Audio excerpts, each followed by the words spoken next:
A cena é a seguinte: um jovem chega com o seu carro no estacionamento de um supermercado.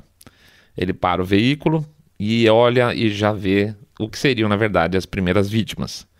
É como se fossem coisas, né? Não são pessoas, são coisas. Elas estão lá para morrer pelas mãos dele. Ele puxa o rifle, começa a atirar. 1, 2, 3, 4, 10 pessoas morrem no final. A polícia chega ao local e consegue prender o maluco. É um maluco, né? Não tenha a menor dúvida disso. Qualquer historinha, gente, qualquer história que uma pessoa invente para fazer uma coisa dessa fazer sentido, não faz do cara menos maluco. Ah, pera, vocês estão achando que eu tô falando desse massacre que teve em Buffalo agora por esses dias, né? Teve uma cobertura de imprensa enorme, até porque, óbvio, o rapaz que atirou era branco, né? Então, não estou falando desse caso.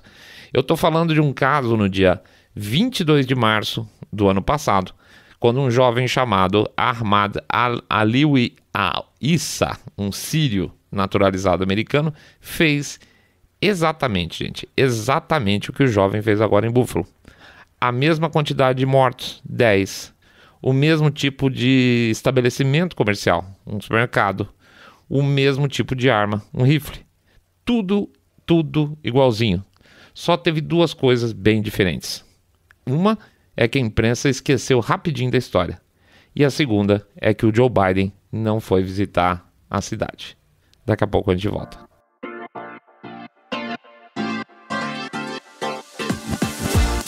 Saindo da bolha.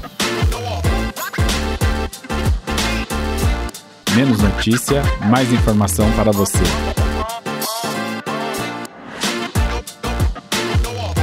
Mortes que valem, mortes que não valem. Bem-vindos ao Saindo da Bolha, esse é o nosso episódio 153 e a gente vai falar um pouco sobre a violência, esses tiroteios que andam acontecendo aí nos Estados Unidos já faz muito tempo, mas especificamente agora esse último caso em Buffalo. Antes de mais nada, a gente vai fazer o nosso jabacito, pedindo para vocês que entrem no nosso site www.saindabolha.com.br e clique, por favor, no botão follow, ou pede também para seguir a gente no Spotify ou demais plataformas de podcast.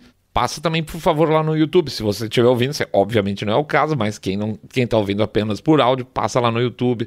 Lembrando que lá no YouTube a gente não tem só os episódios, tá? A gente tem outros filmetes que a gente coloca no fim de semana, 3 ou 4 por fim de semana também, com resumos de coisas que aconteceram recentemente, tá? Indo lá no YouTube, clica no sininho para ser avisado dos episódios ou de outros vídeos. Clica no like para dar um like nesse episódio específico e também, por favor, faz um comentário para ajudar a gente lá nas estatísticas. Pede também, por favor, para vocês fazerem um famoso boca a boca sarado, quando vocês contam para seus amigos que vocês estão acompanhando um podcast cabeça direita limpinho, supimpa, que detesta, abomina o politicamente correto. E, finalmente, faz o nosso jabacito financeiro, que a gente pede uma mão enorme para vocês aí, para manter a nossa maquininha rodando, tá? É 1, é 2, é 5, é 10 milhões de reais. Lembrando, gente, pingado não é seco. Ah, mas se eu sair da bolha, vou dar R$2, vou dar R$5. Nossa, ajuda pra caramba, tá? Aliás, lembrando também da sugestão criativa dos nossos ouvintes aí, que R$1 por episódio ajuda pra caramba também. Beleza? É isso aí, jabá feito. Vamos pra frente. Vida que segue. Peyton versus Ahmad. Sabe o que essas pessoas que andaram fazendo esse tipo de bobagem aí, o tal do Peyton Gendron, que foi o que é o assassino lá de Buffalo, e o Ahmad Alissa, que é o de Bolton lá no Colorado, tem em comum? Esses dois caras são, basicamente, naquela situação, são loucos armados. E antes de mais nada, por favor, eu não vou entrar no debate sobre o perigo de acesso às armas que existe nos Estados Unidos, e não vou fazer isso por duas razões. Primeiro, nenhum dos dois casos poderia estar com arma na mão. Nenhum dos dois caras podia estar armado, tá? A lei não permitiria que esses caras deveriam estar armados agora. Portanto, o problema não é a lei, e sim se o Estado, que geralmente não é uma coisa lá muito competente, está cumprindo a lei ou não. né? Segundo, ainda que o Estado estivesse fazendo marcação cerradíssima em cima dos dois e que eles nunca conseguissem ter acesso a algum tipo de arma, teoricamente, veja, o cara que se prepara durante a vida dele para matar 10 pessoas numa tacada só é um criminoso e é óbvio que por ser um criminoso, além de louco, ele não vai respeitar a lei. Ele vai conseguir a arma de alguma forma e vai matar as 10, 12, 15 pessoas que ele quiser do mesmo jeito, né? Ele não vai falar, putz, queria tanto matar 10 pessoas, mas como a lei não permite ter acesso à arma, eu acho que eu não vou fazer isso. Isso, por favor, né? Isso não é exatamente como funciona a realidade das coisas. Então esses caras iam conseguir suas armas de alguma forma, assim como os criminosos conseguem suas armas de qualquer forma. E isso a gente sabe muito bem. O Brasil é um país onde você tem uma restrição enorme ao acesso à arma e tem muito mais morte por arma de fogo que qualquer outro lugar. Isso nunca foi... Isso nunca gerou nenhum tipo de correlação entre leis mais rígidas e países extremamente menos violentos, na verdade, não é isso? Portanto, eu nem vou começar aqui porque eu acho que seria um desrespeito à inteligência de vocês. Eu entendo que tem pessoas que não vão por essa linha, acham que realmente deve ter algum tipo de restrição. Não é o nosso caso aqui, tá? De maneira geral. A gente até tem diferenças sutis entre um e outro aqui no grupo de como poderia ser, mas basicamente não é uma coisa de se desarmar a população em geral. Isso definitivamente não. Muito bem. O Peyton e o... Peyton é um nome feio, né? O Peyton e o Ahmad eram doidos de pedra. Quando a imprensa americana foi atrás do histórico dele, no caso do primeiro, do Ahmad, encontraram aí uma acusação já antiga de violência. E dentro da família dele, o irmão dele mais velho disse que ele era basicamente um paranoico antissocial. Olha que bonito. E o irmão dele disse ainda que achava que essa ação radical que ele tinha feito, ou seja, matar esse monte de gente, não era nenhum tipo de declaração política. E que era basicamente doideira mesmo. Eu acredito, tá? Eu digo, é doideira a partir de determinados gatilhos, claro. O cara pode achar que ele está sendo perseguido, ele pode achar que ele tem os Estados Unidos todos têm um problema porque ele é muçulmano, etc. Então, basicamente doideira, mas não uma declaração política estruturada. Eu acredito, eu acho que o irmão dele pode estar certo, porque eu não acho que obrigatoriamente, porque o cara tem um nome esquisito, ele vai sair atirando em meio mundo em nome de Allah, senão não tinha ninguém vivo a essa altura. A parte interessante disso é que para a imprensa, especificamente para a imprensa e para a administração democrata, isso soou muito bem. O que soou muito bem? Falar que o cara é doido, né? Ele era maluco, então, paciência, né? Esses loucos saem matando todo mundo toda hora mesmo. Nada de falar de armas demais naquela situação, porque se pegasse muito firme na questão de arma, ia expor o fato do cara ser muçulmano. Então aí tem uma correlação perigosa. O problema é a arma na mão do muçulmano, o problema é a arma, sabe? Então para não gerar esse tipo de discussão, a história do maluco caiu muito bem. E aí eles puderam jogar uma pá de cal em cima dessa história, né? Pior ainda, gente, a gente falou, ele era um cidadão sírio nacionalizado americano. Pô, gente, que é um lixo isso para uma encrenca, né? Para a administração democrata em termos de relações públicas. No meio de uma fase em que o país está sendo alagado de aspas, pedidos de asilo político, né? Bastante tosse aqui. Um asilado político sai, ou um asilado de qualquer forma, sai atirando dentro do país, não pega bem, não pega nada bem.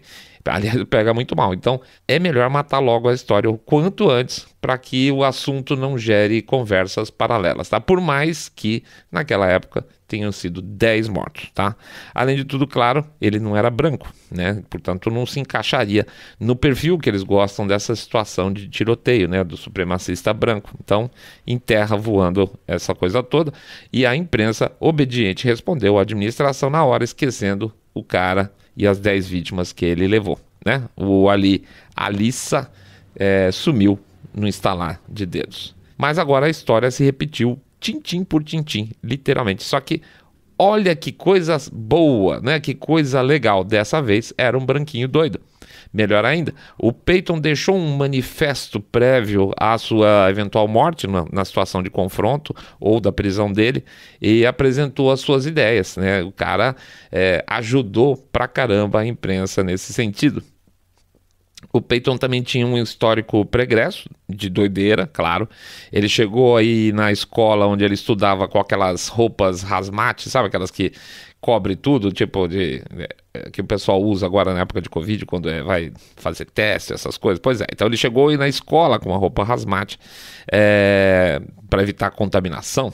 Sei lá, porque ele chegou um dia a ameaçar todos os seus colegas de escola, falando que ele ia matar todos. Basicamente, que ele ia matar todo mundo, ou no dia da graduação, ou logo depois da graduação. Então, em função disso, dessa ameaça que ele fez, ele chegou a ser hospitalizado para uma avaliação psicológica, psiquiátrica, na verdade, por 24 horas, e foi liberado em seguida. Ele afirma aí nas anotações dele, vamos dizer, no diário dele, que ele acha que ele respondeu certo as perguntas, tanto que liberaram ele rapidinho. E de fato, liberaram rápido demais, foi muito fácil.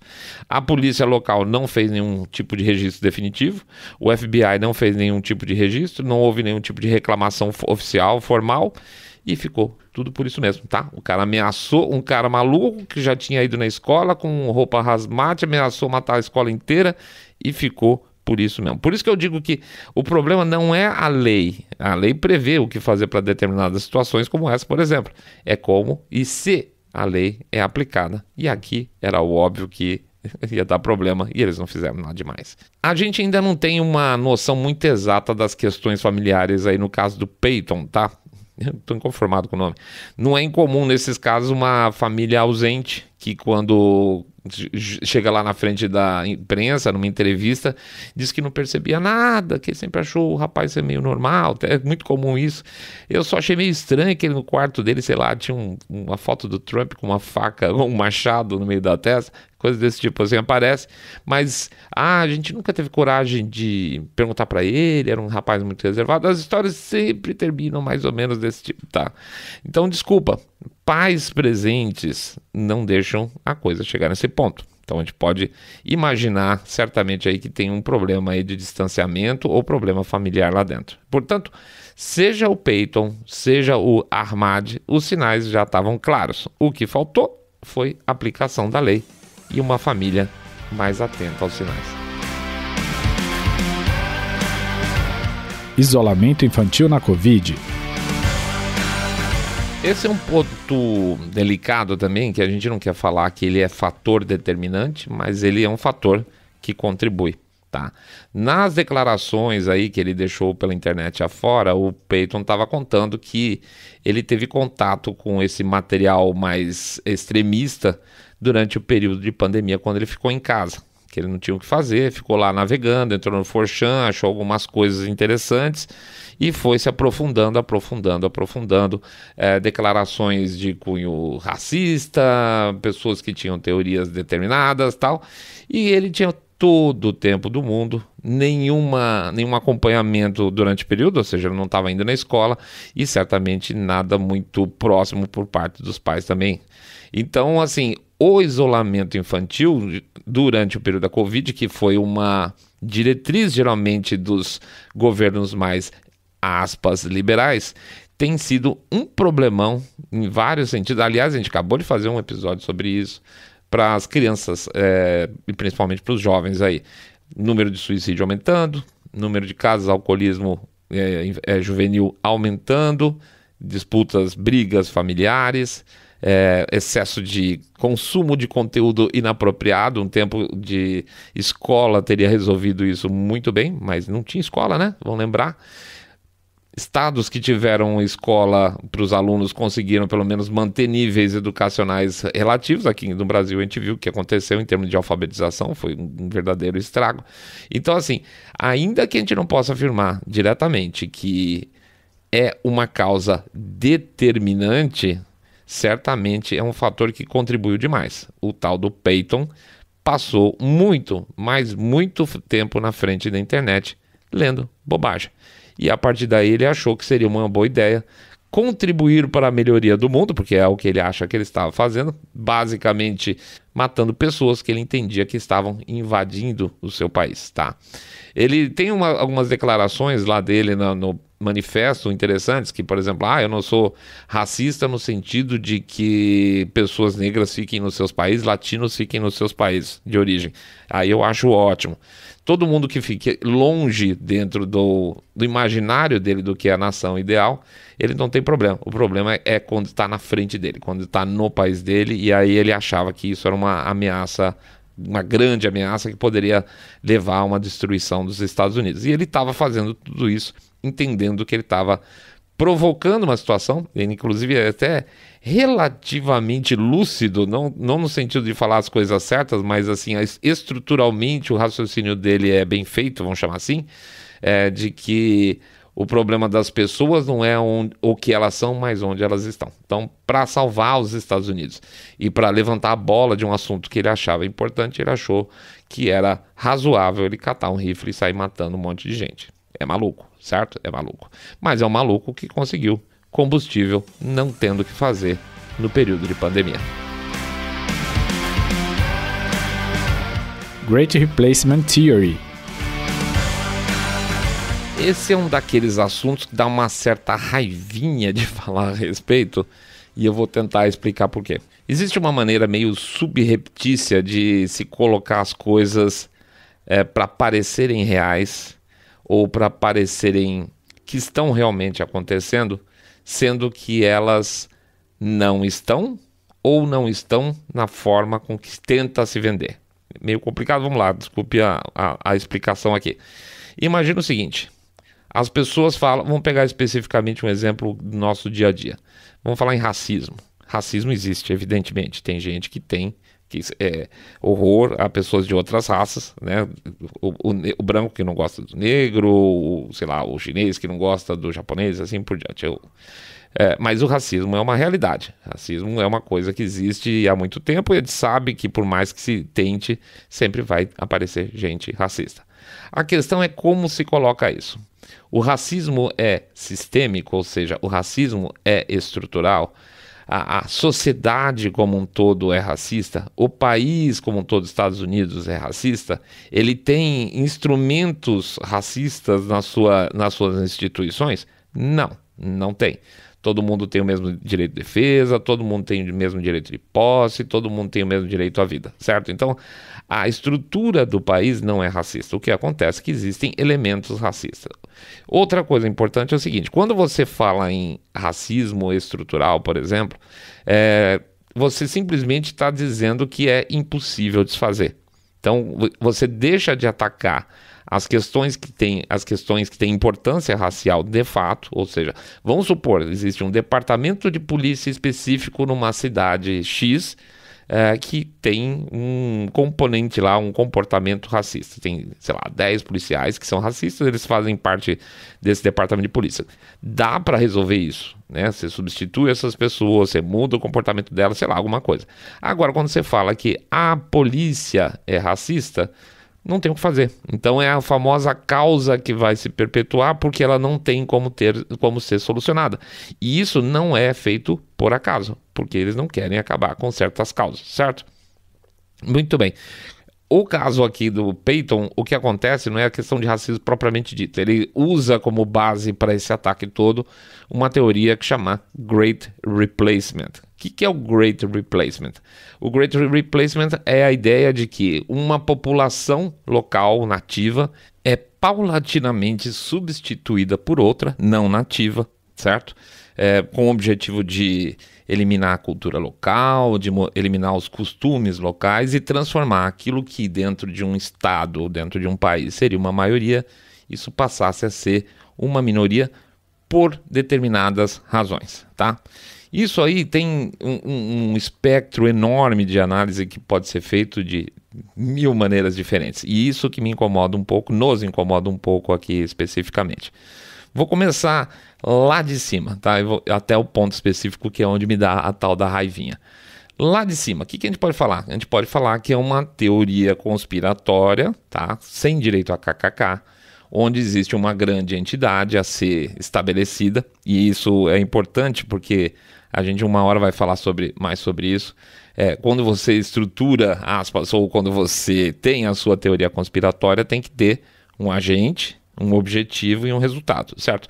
Se você não tem o agente, é complicado você estruturar essa teoria conspiratória.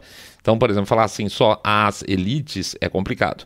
Então, mas vamos supor, nessa teoria, então, as elites, por alguma razão, querem transformar a maioria branca americana em uma minoria, certo? Para subjugá-la, sei lá, qualquer que seja o objetivo. Então, o Great Replacement, como teoria conspiratória, seria isso. O Great Replacement, como é que eu posso dizer assim, em termos práticos, ele pode acontecer da seguinte maneira. Ele pode ter um fundo econômico. Vamos supor o seguinte: os famosos irmãos Koch, tá? Os irmãos Koch estão para a direita, assim como estavam, né? Para a direita, assim como o George Soros estava para a esquerda. Vão lembrar, na época que o Trump entrou, os irmãos Koch, aliás, que agora é um só, o irmãos Koch, não gostou muito lá porque tinha essa ideia de que o Trump fecharia a fronteira, que ele teria uma visão menos globalista das coisas e principalmente no caso econômico para ele, para os irmãos, não lembro se ele já tinha morrido um deles na época, eles não gostavam muito da ideia da história de fechamento de fronteira, de redução de imigração, porque isso seria prejudicial aos negócios dele. Ou seja, quanto mais mão de obra externa, quanto mais mão de obra barata, melhor para as indústrias, certo? Então, assim, pega o caso específico de um agente, lá os irmãos Koch, para eles a ideia do Great Replacement é boa, tá? Talvez não seja o Great Replacement, mas a entrada de um grande número de imigrantes é boa porque você tem barateamento de mão de obra, certo? Então, assim, isso é uma teoria conspiratória? Não, já não é mais, porque eu já tenho um agente, eu já tenho um objetivo, eu já tenho uma determinada ação. Isso é Great Replacement se um conjunto de empresários, um conjunto de pessoas poderosas, etc., bilionários, blá, blá, blá, reforça essa ideia constantemente e luta por isso, de alguma forma e o objetivo aqui é estritamente econômico, não tem nada a ver com aquela ideia original lá que a gente fala da teoria conspiratória, que é para substituição de cultura, etc. e tal, certo? É outra história completamente diferente. Mas na base, a teoria do Great Replacement, ela tem uma função política clara e evidente. Assim, ela já está acontecendo há algum tempo, não com esse nome, mas que é o quê? Você abrir as fronteiras dos Estados Unidos, principalmente a fronteira sul dos Estados Unidos, para que um grande número de imigrantes da América Central, da América do Sul, entrem para o país e transformem determinados estados que hoje são vermelhos, republicanos, em roxo e depois em azul democrata. E isso já está acontecendo no Texas. O Texas já foi um estado praticamente vermelho e hoje ele é um estado roxo. As grandes cidades do Texas, hoje, majoritariamente votam democrata, por exemplo, tá? Isso aí, uns anos atrás, era uma coisa mais complicada. E isso, a parte interessante é que não é só uma teoria, uma coisa maluca que se diz. Você tem políticos falando abertamente disso, tá? Você fala abertamente que, por exemplo, deve-se dar direito a voto para o cara, mesmo quando ele não é ainda cidadão americano. Ora, se o cara tem intenção de dar voto para um cidadão que não é americano, que ele é um imigrante, não venha com essa de asilado, ele é um imigrante ilegal, tá? É porque ele quer ter ganhos políticos em cima dessa história. Se ele for bonzinho, é capaz desse cara votar em mim, não é isso? Isso está sendo feito. Isso está sendo feito todo santo dia lá nos Estados Unidos. Todo santo dia. Cada vez que entra mais um chumaço de pessoas, mais você tem a bênção do Partido Democrata, que finge que aquilo tudo não está acontecendo. É uma forma de Great Replacement, tá? Com objetivos políticos, com atores conhecidos, com objetivos claros. Então, se você quiser chamar de teoria conspiratória, pode, mas a questão é que é uma teoria conspiratória comprovada pelos próprios agentes que provocam ela. Isso que é interessante, tá? Quando o político fala que quer fazer isso, deixa de ser, obviamente, uma teoria conspiratória. Mas eles chamam de qualquer forma. Então, o que dá uma raivinha na gente é que você faz comparações distantes para as mesmas coisas. Então, você compara a teoria do Great Replacement lá das elites que querem destruir a cultura, etc, etc e tal, com ações práticas políticas que estão acontecendo nos Estados Unidos hoje na cara de todo mundo. Essa é a raivinha que dá. Quando você compara o racismo sistêmico com o racismo real que existe entre as pessoas. Ou seja, você pega uma parte e compara com todo e fala que isso tudo é a mesma coisa. É uma coisa totalmente falaciosa. A gente assume aqui que o tal do Great Replacement, como teoria geral, é discutível, mas é indiscutível que ela seja uma forma de manobra política para que os democratas nunca mais saiam do poder. A ideia é um projeto de poder. Assim como a gente se falou muito aqui no Brasil, o PT tinha um projeto de poder, os democratas têm um projeto de poder. Eles não querem alternância de poder. É mentira. Os democratas querem ficar no poder para sempre. Tá? Eles não querem discutir eleições, eles não querem discutir formas de balancear opiniões, eles não querem discutir, eles não querem espaço de discussão de ideias por meio de redes sociais, eles não querem espaço de discussão de ideias por meio de imprensa tradicional, não querem absolutamente nada disso. Eles querem o poder permanente e ponto final. E aí a gente sabe muito bem que não tem quase nada de ideológico nisso. Quem quer o poder geralmente quer o poder porque sabe que vai conseguir encher os bolsos de dinheiro, né? Pega, por exemplo, a nossa querida líder democrata Nancy Pelosi, que com o salário que ela recebe, é impossível que ela tenha o patrimônio que ela tem hoje de mais de 100 milhões de reais. Tá? Um político, um cara que foi político a vida toda, de repente chega numa determinada idade da vida dela com mais de 100 milhões de dólares de patrimônio, acabou, né? Não preciso falar mais nada. Então você prepara o seu caminho para os seus filhos, você prepara o caminho para os seus colegas, para os seus amigos mais próximos, para se manter no poder e fazer com que isso vá trocando de mão em mão. O Great Replacement, na visão política, é isso. E isso está acontecendo todo santo dia nos Estados Unidos. Portanto, quando o nosso coleguinha lá, o Peyton, atira em 10 pessoas, o que ele faz, basicamente, é dar munição para que se transforme uma verdade absoluta, que é o que está acontecendo hoje, em uma teoria conspiratória disseminada por loucos. E olha que interessante, a gente estava vendo outro dia uma reportagem aqui de um cara falando, um ex-FBI, falando que estava na hora de transformar o Partido Republicano em um partido terrorista, assim como foi o IRA lá vamos dizer assim, lá na Irlanda, transformar do nada 50% ou mais da população americana em terroristas. Não existe a menor possibilidade de crescimento por meios democráticos. A ideia é separar os Estados Unidos em 50%, aspas, que eu acho que é menos, de pessoas normais e 50% de malucos terroristas, como o Peyton, tá? Todo mundo que não se encaixar na narrativa que eles querem passa a ser um maluco terrorista, passa a ser não um cara que protesta mais na rua, mas um cara que quer destruir as estruturas do governo americano, como eles tentaram emplacar aí no dia 6 de janeiro, na invasão do Congresso, que eles passaram a chamar de insurreição.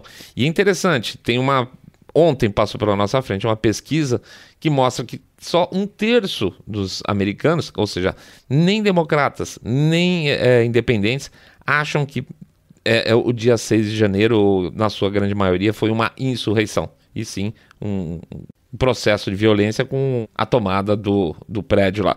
E a gente sabe, por meio de câmeras, etc e tal, que a coisa foi muito mais simples do que parece, né? Mas a ideia é misturar isso tudo mesmo, tá, gente? Não precisa nem de chapeuzinho de alumínio para discutir esse tipo de coisa. Quando se monta um panorama, um conjunto de narrativas complexas como essa, onde você fala em insurreição, onde você fala em terrorismo doméstico para a opinião política, a coisa está muito complicada, tá? E o pessoal, o que se percebe é que está jogando pesado, carta pesadíssima, para tentar de alguma forma se manter no poder de maneira indefinida. A democracia americana, de maneira geral, já era, tá? Já era porque o problema é o jogo como está sendo jogado e não as regras. Hoje em dia as regras foram abandonadas e tudo pode ser falado. Qualquer mentira pode ser verdade, qualquer redefinição de termo é válido, ressignificar é válido, mentir, prender, fazer o que for é válido para que se consiga um determinado objetivo. Os Estados Unidos, portanto, não são hoje mais uma nação democrática como a gente costumava ver. A gente está tendo problema semelhante aqui no Brasil, imagina lá então, tá bom? É aquilo lá, aquilo que acontece lá fora, mais cedo ou mais tarde, acaba acontecendo aqui também, infelizmente. É isso aí, pessoal. Vamos lá pra frente, vamos ver o que vai dar a história do Peyton, né? Nome muito ruim, desculpa ficar reforçando isso aqui. Mas vamos acompanhar um pouco mais, ver até que ponto vão forçar a mão em cima dessa história do Great Replacement. Eu acho que isso entra no menu da imprensa daqui pra frente, tá? Vai ser uma maneira bacana de se contrapor à falência total da forma com que os democratas estão tratando a questão da fronteira sul. Vamos lá para o nosso jabacito, então. Pedir para vocês entrarem no nosso site www.saindabolha.com.br e clicar no botão Follow. Ou seguir a gente também no Spotify, Podcast Addict, Google Podcast, Apple Podcast. Pedir também para seguir a gente no nosso canal lá do YouTube. No canal do YouTube a gente tem lá tantos os episódios, como também filmetes aí que a gente coloca no fim de semana. Começa a partir de amanhã. Pede também, por favor, para vocês fazerem o share desse episódio, para a gente não ficar tão desaparecidinho assim por aí, e fazer o famoso boca a boca sarado, contando que vocês estão acompanhando o podcast Cabeça Direita Limpinho Supimpa, que detesta o politicamente correto, e essa turma que tenta misturar as coisas, chamando de Great Replacement qualquer coisa que não é, né? Pois é, dá para ver claramente nesse caso. E faz também aqui nosso jabacito financeiro, pedindo para vocês uma contribuição lá no nosso Pix. O Pix fica o código nas nossas postagens na rede social e no QR Code lá no YouTube, tá? Isso tem ajudado muito a gente conseguir manter as nossas coisas em pé e os nossos projetos aí, que vocês vão ver uma coisa bem bacana acontecendo, se Deus quiser, na semana que vem já. Se Deus quiser, vai dar tudo certo. Vamos ver. E como é que pode ser essa contribuição? Bom, essa contribuição pode ser de 1, 2, 5, 10 milhões de reais. Lembrando que pingado não é seco. Ou, seguindo a sugestão dos nossos ouvintes, R$1 por episódio. Por quê? Porque R$1 por episódio ajuda pra caramba do mesmo jeito, tá bom? Vamos lá, fim de semana, filminhos, mais um podcast. Vamos ver se a gente bota domingo na segunda. Tá movimentado, gente, muita coisa acontecendo. Então, muito feliz mesmo, realmente muito feliz. Bom fim de semana para todo mundo, caprichem aí no descanso, faz aquilo que você gosta, sabe como é que é? Capricha aí nas coisas que você gosta, fica do lado de quem você quer. Tenha um super fim de semana, gente, fiquem todos muito mais super bem. Saindo da bolha.